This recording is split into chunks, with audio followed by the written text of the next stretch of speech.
저는 남편 민수의 손을 꼭 붙잡고 앉아 있었습니다. 차가워진 손이 예전 같지 않아서 가슴이 먹먹했죠. 산소 마스크 너머로 들리는 거친 숨소리가 병실 전체를 무겁게 만들고 있었어요. 괜찮아질 거야. 괜찮아질 거라고.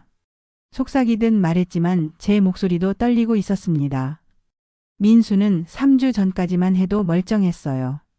단순한 복통으로 병원에 왔다가 갑자기 중환자실로 옮겨졌죠. 의사들은 복잡한 의학 용어로 설명했지만 솔직히 이해할 수 없었습니다. 밤 10시가 넘어가니 복도가 조용해졌어요.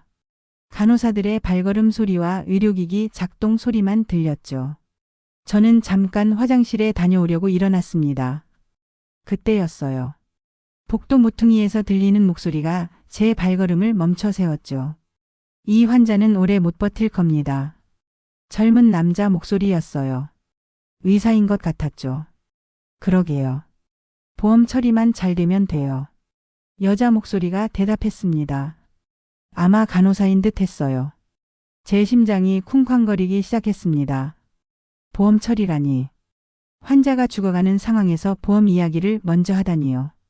이상했어요. 정말 이상했습니다. 발걸음이 가까워지자 저는 서둘러 병실로 돌아갔어요. 하지만 머릿속에서는 계속 그 대화가 맴돌았죠. 보험 처리만 잘 되면 된다는 말이 무슨 뜻일까요? 민수의 얼굴을 다시 바라봤습니다. 창백한 얼굴에 땀방울이 맺혀 있었어요. 평소에 건강하던 남편이 이렇게 빨리 악화된 게 이해되지 않았죠. 처음에는 단순한 위험이라고 했는데 지금은 생사를 오가는 상황이 되어버렸어요. 선생님. 당직 간호사가 들어왔습니다. 보호자분은 집에 가서 쉬시는 게 좋겠어요. 오늘 밤은 제가 잘 지켜볼게요. 아니에요. 저는 여기 있을 거예요. 간호사는 미안한 표정을 지으며 나갔어요. 하지만 저는 복도에서 들은 그 대화 때문에 마음이 불안했습니다. 뭔가 숨겨진 게 있는 것 같았죠. 새벽 3시쯤 되니 민수의 호흡이 더 가빠졌어요. 모니터 수치도 불안정해 보였죠. 간호사를 불렀지만 조금 더 지켜보자는 말만 했습니다. 이상했어요. 응급 상황 같은데 왜 이렇게 담담한 걸까요? 저는 그날 밤 한잠도 자지 못했습니다. 민수의 손을 붙잡고 있으면서도 머릿속에서는 온갖 의심이 자라나고 있었어요. 이 병원에 뭔가 문제가 있는 건 아닐까. 그런 생각이 떨쳐지지 않았죠. 아침이 되자 주치의가 회진을 왔어요. 상태가 좋지 않네요. 가족분들과 상의할 일이 있을 것 같습니다. 차갑고 사무적인 톤이었어요. 환자에 대한 애정이나 걱정은 전혀 느껴지지 않았죠. 오히려 빨리 포기하라고 종용하는 것 같았습니다. 그 순간 저는 확신했어요. 이 병원에 뭔가 심각한 문제가 있다는 것을요. 복도에서 들은 그 대화는 단순한 실수가 아니었을 거예요. 제가 직접 진실을 파헤쳐야겠다고 다짐했습니다. 다음 날 오후 저는 간호사실로 향했습니다. 마음 한편으로는 제가 너무 예민하게 반응하는 건 아닐까 싶었어요. 하지만 민수를 위해서는 확인해 봐야 했죠. 간호사실 문 앞에서 잠시 망설였습니다. 어떻게 말을 꺼내야 할지 고민되더라고요. 그때 후배 간호사 지영이가 나왔어요. 언니, 무슨 일이세요? 지영이는 제가 예전에 이 병원에서 일할 때 신입이었던 아이예요. 착하고 순수한 성격이라 많이 예뻐했죠. 지영아, 잠깐 이야기 좀 할 수 있을까? 커피숍으로 자리를 옮겼습니다. 지영이는 여전히 해맑은 얼굴이었지만 뭔가 피곤해 보였어요. 요즘 어때? 일이 많이 힘들지? 괜찮아요. 그런데 언니, 남편분 많이 걱정되시죠? 저는 천천히 말을 꺼냈습니다. 지영아, 혹시 우리 병원에서 환자들한테 이상한 처방 내린 적 없니? 지영이의 표정이 순간 굳어졌어요. 커피컵을 든 손이 살짝 떨리는 게 보였죠. 무슨 말씀이세요? 아니야, 그냥. 혹시 환자 치료 과정에서 좀 이상하다고 생각한 적 없나 해서. 지영이는 고개를 돌리더니 주위를 둘러봤습니다. 마치 누군가 듣고 있는지 확인하는 것 같았어요. 언니. 작은 목소리로 말을 시작하더니 이내 입을 다물어 버렸어요. 왜, 뭔가 있는 거야? 아니에요. 정말 아무것도 없어요. 하지만 지영이의 표정은 뭔가 숨기고 있다는 걸 말해주고 있었습니다. 불안한 눈빛이었어요. 평소 저에게 뭐든 털어놓던 아이가 이렇게 말을 아끼다니요. 지영아, 나한테는 말할 수 있잖아. 언니, 정말 괜찮아요. 그냥 요즘 업무가 많아서 피곤할 뿐이에요. 억지로 웃으며 말했지만 전혀 자연스럽지 않았어요. 오히려 더 의심스러워졌죠. 혹시 환자들 중에 갑자기 상태가 나빠지는 경우가 많아졌나? 글쎄요. 그런 건 원래도 있던 일이잖아요. 내 남편처럼 단순한 병으로 입원했다가 갑자기 위험해지는 경우 말이야. 지영이가 깜짝 놀라며 저를 쳐다봤어요. 뭔가 찔리는 게 있는 것 같았죠. 언니, 저는 정말 모르겠어요. 저는 그냥 주어진 업무만 할 뿐이에요. 목소리가 떨리고 있었습니다. 분명히 뭔가 알고 있는데 말하지 못하는 것 같았어요. 지영아, 혹시 무서운 일이라도 있는 거야? 아니에요. 정말 아무것도 없어요. 그때 지영이의 휴대폰이 울렸어요. 전화를 받더니 얼굴이 하얘졌죠. 언니, 저 병동으로 올라가 봐야겠어요. 급한 일이 생겼나 봐요. 서둘러 자리에서 일어났습니다. 하지만 나가면서 뒤돌아보며 작은 목소리로 말했어요. 언니, 조심하세요. 조심하라니. 무엇을 조심하라는 걸까요? 지영이의 말이 계속 머릿속을 맴돌았습니다. 병실로 돌아가는 길에 다른 간호사들을 유심히 관찰해 봤어요. 평소와 별다를 게 없어 보였지만 뭔가 어색한 분위기가 감돌았습니다. 제 눈치를 보는 것 같기도 하고요. 민수의 병실에 도착했을 때 또 다른 이상한 일이 있었어요. 차트를 보던 간호사가 제가 오는 걸 보더니 급하게 차트를 덮었습니다. 왜 숨길 필요가 있을까요? 어머니, 환자분 상태가 어떤지 의사 선생님께 들으셨나요? 아직 자세한 이야기는 못 들었어요. 그럼 조금 있다가 주치의 선생님이 오실 거예요. 간호사는 서둘러 나갔습니다. 뭔가 이상했어요. 평소보다 훨씬 경직되어 있었죠. 저는 민수의 손을 다시 잡았습니다. 여전히 차가웠어요. 하지만 이제는 단순히 슬프기만 한 게 아니었습니다. 분노가 치밀어 오르고 있었죠. 이 병원에서 뭔가 잘못된 일이 벌어지고 있다는 확신이 들었어요. 일주일이 지나자 민수의 상태는 더욱 나빠졌습니다. 얼굴은 더 창백해졌고 의식도 흐릿해졌어요. 처음 입원했을 때와는 완전히 다른 사람 같았죠. 선생님, 도대체 무슨 병인 거예요? 주치의 김 박사에게 물었습니다. 하지만 그는 여전히 애매한 대답만 했어요. 복합적인 요인들이 작용하고 있습니다. 정확한 진단을 위해서는 더 많은 검사가 필요해요. 더 많은 검사라니요. 벌써 온갖 검사는 다 했잖아요. 그렇긴 하지만. 김 박사는 말끝을 흐렸습니다. 그러더니 갑자기 심각한 표정을 지었어요. 솔직히 말씀드리면 치료비가 상당할 겁니다. 가족분께서 감당하실 수 있을지 걱정되네요. 갑자기 치료비 이야기가 나왔어요. 환자 상태에 대한 설명보다 돈 이야기를 먼저 하다니요. 돈은 걱정하지 마세요. 남편을 살려주세요. 하지만 현실적으로 생각해 보셔야 해요. 이 정도 상태에서는. 김 박사가 말을 멈췄습니다. 그리고 조용히 말했어요. 이제는 포기하시는 게 낫지 않을까요? 포기하라고요. 의사가 환자 가족에게 포기하라니요. 제 귀를 의심했습니다. 무슨 말씀이세요? 의사가 어떻게 그런 말을 할 수 있어요? 현실을 받아들이시는 게 좋을 것 같습니다. 환자분도 고생하고 가족분도 힘드시잖아요. 김 박사의 목소리에는 동정심 같은 건 전혀 없었어요. 오히려 빨리 포기하고 병실을 비워달라는 뜻으로 들렸죠. 저는 눈물이 나려고 했지만 참았습니다. 울 때가 아니라 싸울 때였어요. 선생님, 치료를 포기할 수는 없습니다. 다른 방법은 정말 없나요? 글쎄요. 지금 상황에서는 기적을 바라는 수밖에요. 기적을 바라라니요. 의학의 한계를 말하는 건지 아니면 정말로 치료할 생각이 없는 건지 분간이 안 됐어요. 김 박사가 나간 후 저는 혼자 생각에 잠겼습니다. 뭔가 이상했어요. 치료 과정을 자세히 설명해 달라고 하면 항상 피해가더라고요. 어떤 약을 쓰는지, 어떤 치료법을 적용하는지 구체적으로 말해주지 않았습니다. 간호사들도 마찬가지였어요. 민수의 차트를 볼 때마다 제가 오면 급하게 덮거나 다른 곳으로 가져갔죠. 환자 가족이 차트를 보는 게 그렇게 문제가 될까요? 그날 저녁 민수의 상태가 갑자기 더 나빠졌어요. 호흡이 불안정해지고 혈압도 떨어졌죠. 응급 상황이었는데도 의료진의 반응은 이상하게 차분했습니다. 응급실로 옮겨야 하는 거 아니에요. 아직은 괜찮습니다. 조금 더 지켜보죠. 조금 더 지켜보자니요. 환자가 위험한 상황인데 왜 적극적으로 대처하지 않는 걸까요? 새벽 2시쯤 되니 민수의 호흡이 더욱 가빠졌어요. 산소 포화도도 계속 떨어지고 있었죠.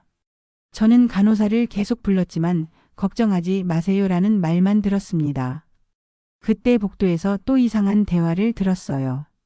이 환자 가족이 너무 까다로워요. 곧 끝날 거예요.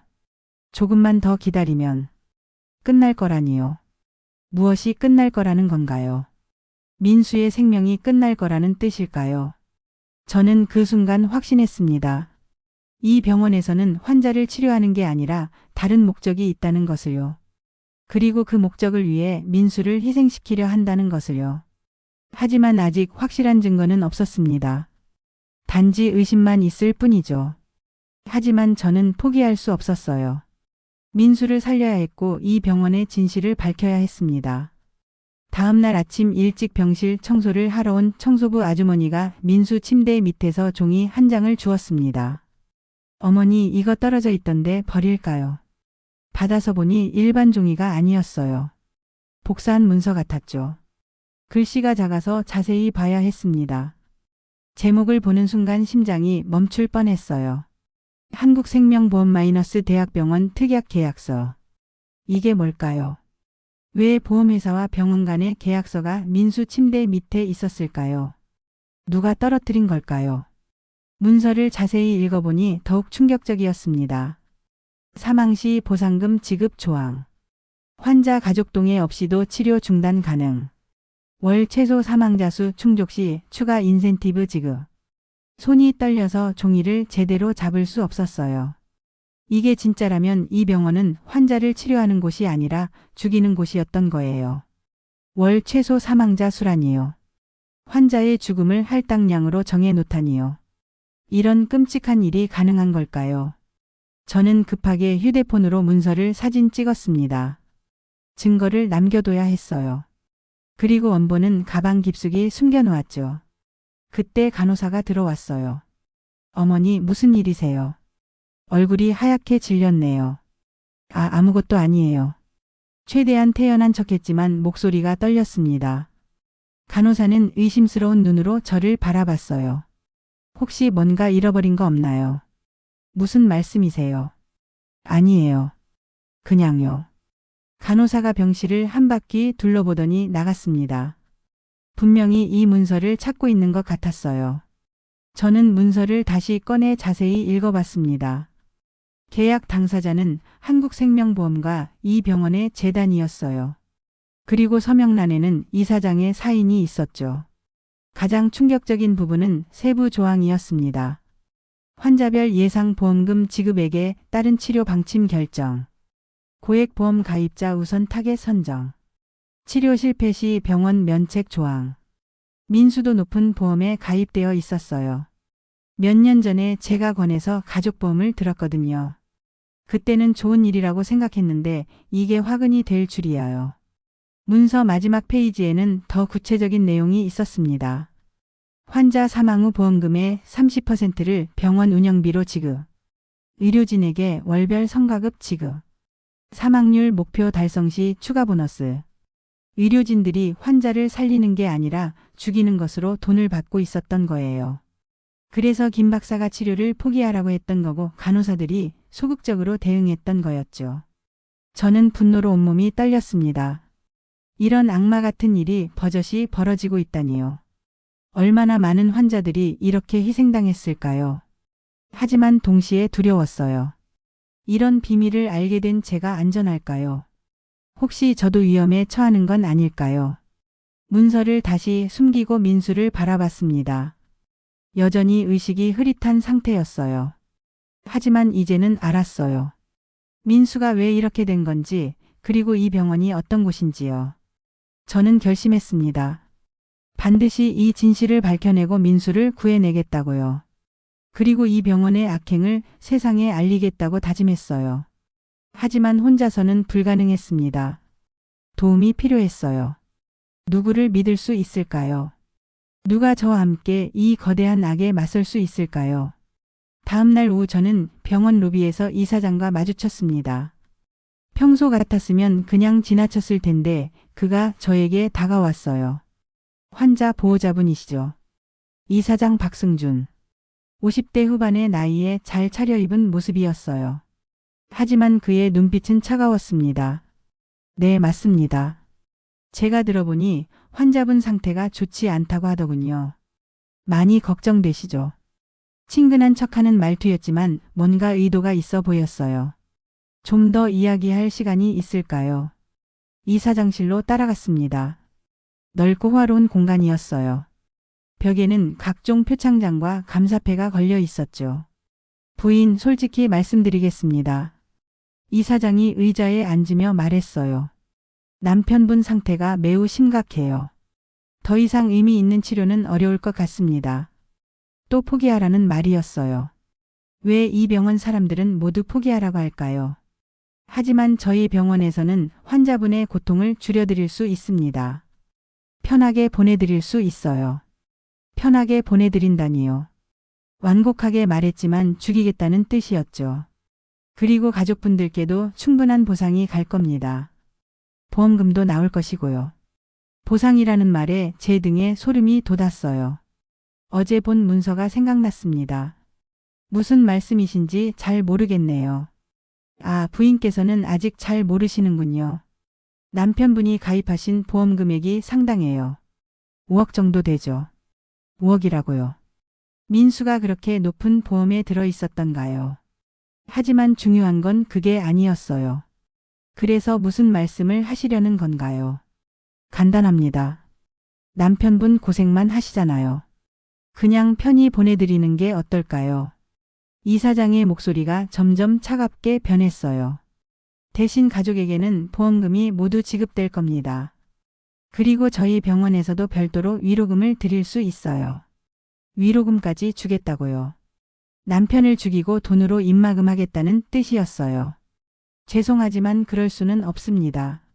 남편을 포기할 수 없어요. 이사장의 표정이 굳어졌습니다. 부인, 현실을 보세요. 남편분은 이미 회복 불가능한 상태예요. 더 이상 치료해봤자 의미가 없습니다. 그건 의사가 판단할 문제죠. 의사들도 모두 같은 의견이에요. 김 박사뿐만 아니라 다른 전문의들도 마찬가지입니다. 모든 의사가 똑같은 말을 한다니요. 이상했어요. 의학적 소견이 그렇게 일치할 수 있을까요? 그래도 저는 끝까지 치료받기를 원합니다. 이사장이 한숨을 쉬며 일어났어요. 부인, 고집을 부리시면 결국 더 큰 고통만 받게 될 겁니다. 환자분도 그렇고 가족분도 그렇고요. 협박처럼 들렸어요. 순간 몸이 경직됐죠. 무슨 뜻이세요? 별 뜻은 없습니다. 그냥 현실적인 조언을 드린 것뿐이에요. 하지만 이사장의 눈빛은 전혀 선량하지 않았어요. 오히려 위협적이었죠.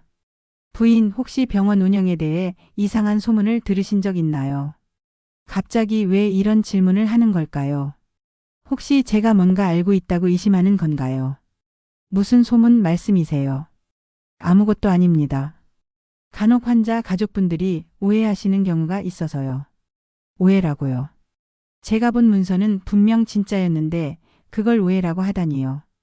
이사장실을 나오면서 저는 확신했습니다.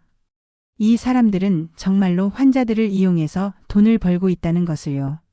그리고 민수도 그 희생양 중 하나라는 것을요. 며칠 후 저는 옆 병실 보호자와 이야기하게 됐습니다. 50대 중반의 여성이었는데 항상 슬픈 표정을 하고 있었어요. 안녕하세요. 저는 옆 병실 환자 아내예요. 아내, 안녕하세요. 그분은 정미라고 자기소개를 했어요. 아버지를 간병하고 있다고 했죠. 아버님 상태는 어떠세요? 좋지 않아요. 의사들은 포기하라고 하는데. 포기하라고요. 또 같은 말이네요. 혹시 어떤 병이세요? 심장 수술을 받았는데 회복이 안 되고 있어요. 처음에는 간단한 수술이라고 했거든요. 정미의 이야기를 들으니 민수 상황과 비슷했어요. 처음에는 간단하다고 하더니 갑자기 심각해진 거죠. 정미 씨, 혹시 의사들이 치료비 이야기를 많이 하나요? 네, 맞아요. 계속 돈 이야기만 해요. 그리고 포기하는 게 낫다고. 정미의 목소리가 떨렸어요. 사실 저도 이상하다고 생각했어요. 왜 이렇게 빨리 포기하라고 하는지요. 저는 조심스럽게 물어봤습니다. 정미 씨, 혹시 이 병원에서 예전에도 비슷한 경우를 본 적 있나요? 정미가 깜짝 놀라며 주위를 둘러봤어요. 왜 갑자기 그런 질문을 하세요? 그냥 궁금해서요. 정미는 잠시 망설이더니 작은 목소리로 말했어요. 사실 제 큰언니도 작년에 이 병원에서 말을 멈췄습니다. 그리고 눈물이 글썽거렸어요. 무슨 일이 있었나요? 큰언니도 단순한 병으로 입원했다가 갑자기 돌아가셨어요. 그때도 의사들이 포기하라고 했나요? 네, 똑같았어요. 나도 같은 소리를 들었어요. 정미의 목소리에 분노가 섞여 있었습니다. 그때 이사장이 직접 와서 말했어요. 편히 보내드리겠다고, 가족에게도 보상이 있을 거라고. 제가 들었던 말과 정확히 같았어요. 이건 우연이 아니었습니다. 정미 씨, 혹시 그때 이상한 문서 같은 건 못 보셨나요? 문서요. 정미가 고개를 끄덕였어요. 큰언니 물건을 정리하다가 이상한 종이를 봤어요. 보험회사 이름이 적힌. 바로 그거였어요. 정미도 같은 문서를 봤던 거예요. 하지만 그때는 무슨 뜻인지 몰랐어요. 지금 생각해보니 정미의 얼굴에 분노가 떠올랐습니다.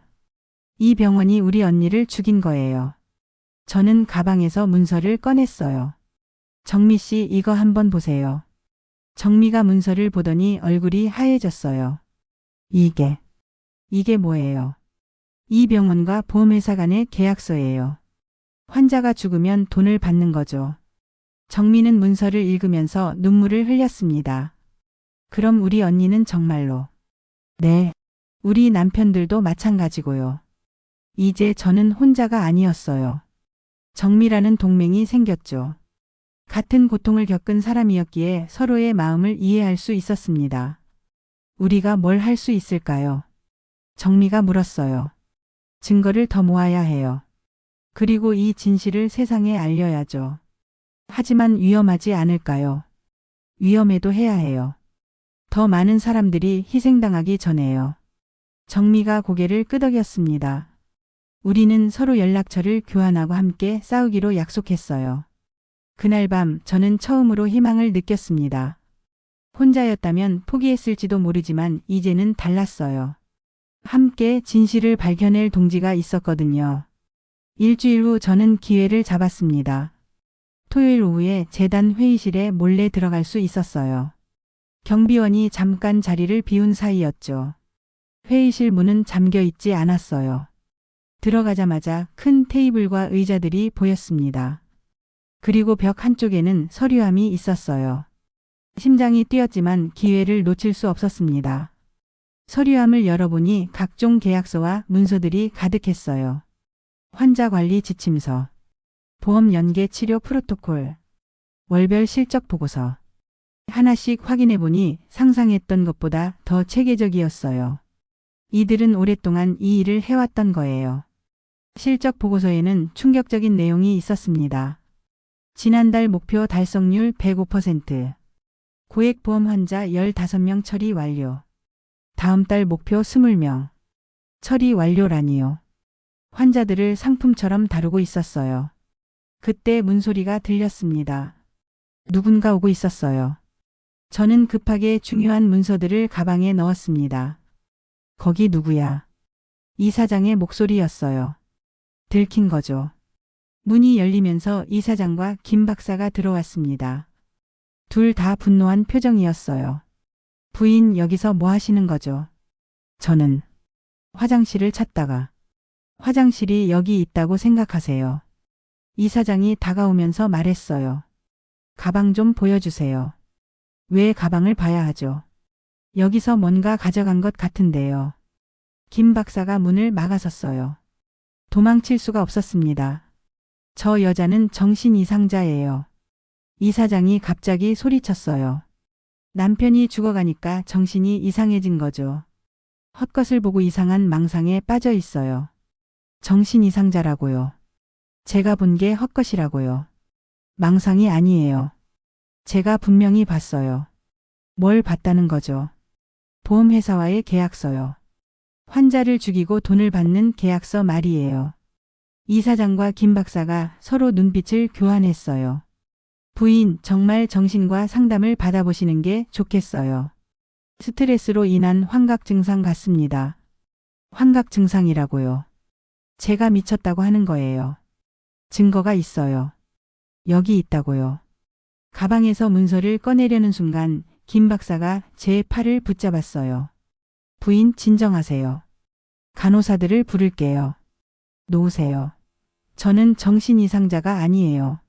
하지만 이미 간호사들이 들어오고 있었어요. 3명이나 됐죠. 이분 정신이 불안정해요. 진정제를 놓아주세요. 안 돼요. 저는 멀쩡해요. 하지만 제 말은 아무도 들어주지 않았어요. 오히려 더 크게 소리칠수록 정신 이상자 취급을 받았죠. 결국 저는 진정제를 맞고 말았습니다. 의식이 흐려지면서 이사장의 목소리가 들렸어요. 불쌍한 사람이네. 남편 때문에 정신이 나가버렸어. 그리고 모든 게 캄캄해졌습니다. 3일 후 저는 깨어났어요. 정신과 병동이었습니다. 처음에는 어디인지 몰랐죠. 하얀 침대와 철창이 있는 창문을 보고 나서야 알았어요. 깨어나셨네요. 정신과 의사가 들어왔습니다. 여기가 어디예요? 저는 왜 여기 있는 거죠? 부인 기억이 안 나시나요? 남편분 때문에 심한 스트레스를 받으셨어요. 제 남편은 어떻게 됐어요? 의사가 안타까운 표정을 지었어요. 유감스럽게도 어제 돌아가셨습니다. 머리가 하얘졌어요. 민수가 죽었다고요. 제가 여기 갇혀 있는 사이예요. 안 돼요. 그럴 리 없어요. 부인, 진정하세요. 이미 장례 절차는 가족분들이 진행하고 계세요. 가족이 누구예요? 저 말고 누가 있다고요? 시어머니 분께서 와서 모든 절차를 처리하셨어요. 시어머니라고요. 민수 어머니는 3년 전에 돌아가셨는데요. 누가 시어머니 행세를 한 걸까요? 그건 거짓말이에요. 시어머니는 이미 돌아가셨어요. 부인, 또 망상이 시작되는군요. 약을 좀 더 늘려야겠어요. 망상이 아니에요. 이들이 거짓말을 하고 있는 거예요. 민수를 죽이고 저까지 정신병자로 만들려는 거죠. 그날 밤 정미가 면회를 왔어요. 간신히 허락받고 온 거라고 했죠. 현자 씨 괜찮아요. 정미 씨, 민수가 죽었어요. 알아요. 저도 들었어요. 정미가 제 손을 잡았어요. 하지만 포기하면 안 돼요. 증거는 제가 다 보관하고 있어요. 정말요? 네. 현자 씨가 준 문서들 말이에요. 그리고 더 많은 증거도 찾았어요. 희망이 보였어요. 정미가 제가 못다 한 일을 계속하고 있었던 거예요. 어떻게 나갈 수 있을까요? 변호사를 구했어요. 내일 와서 현자 씨를 퇴원시킬 거예요. 다음 날 정말로 변호사가 왔어요. 그리고 저는 정신과 병동에서 나올 수 있었죠. 물론 병원 측에서는 반대했지만 법적으로 문제없다고 했습니다. 퇴원하자마자 정미와 함께 기자들을 만났어요. 이미 정미가 연락해둔 상태였죠. 기자회견을 열 거예요. 이 병원의 진실을 세상에 알릴 거예요. 병원 앞 기자회견장에 선이 떨렸어요. 하지만 민수를 위해서, 그리고 더 많은 희생자를 막기 위해서 해야 할 일이었죠. 여러분, 이 병원은 환자의 생명을 돈과 바꿔왔습니다. 목소리가 떨렸지만 계속했어요. 보험회사와 결탁해서 환자들을 의도적으로 죽이고 보험금을 챙겨왔어요. 기자들이 웅성거렸어요. 카메라 플래시가 터졌죠. 여기 증거가 있습니다. 문서를 공개했어요. 계약서와 실적 보고서 그리고 치료 지침서까지요. 병원 측에서는 즉시 반박했어요. 저를 정신 이상자라고 몰아세웠죠. 하지만 문서는 진짜였고 정미의 증언도 있었습니다. 그날 밤 저는 민수의 영정 앞에 앉았어요. 늦었지만 민수만큼은 제대로 된 장례를 치러주고 싶었습니다. 민수야, 미안해. 더 빨리 알았다면. 눈물이 멈추지 않았어요. 하지만 당신 덕분에 진실을 발견할 수 있었어. 당신은 결국 많은 생명을 살렸어. 민수의 희생이 헛되지 않았다는 걸 알았어요. 이제 더 이상 다른 가족들이 같은 고통을 겪지 않을 거예요. 며칠 후 병원은 폐쇄됐고 관련자들은 모두 구속됐습니다. 언론에서는 연일 이 사건을 다뤘어요. 보험살인 병원이라고 불렸죠. 저는 민수와 함께 살던 집을 정리하면서 그의 사진을 바라봤어요. 웃고 있는 민수의 모습이었습니다. 이제 편히 쉬어. 당신이 원하던 정의가 실현됐어. 하늘이 유난히 맑았던 그날 저는 새로운 삶을 시작할 준비를 했습니다. 민수 없는 삶이겠지만 그가 남긴 메시지를 안고 살아갈 거예요. 정의를 위해 싸우는 삶을요.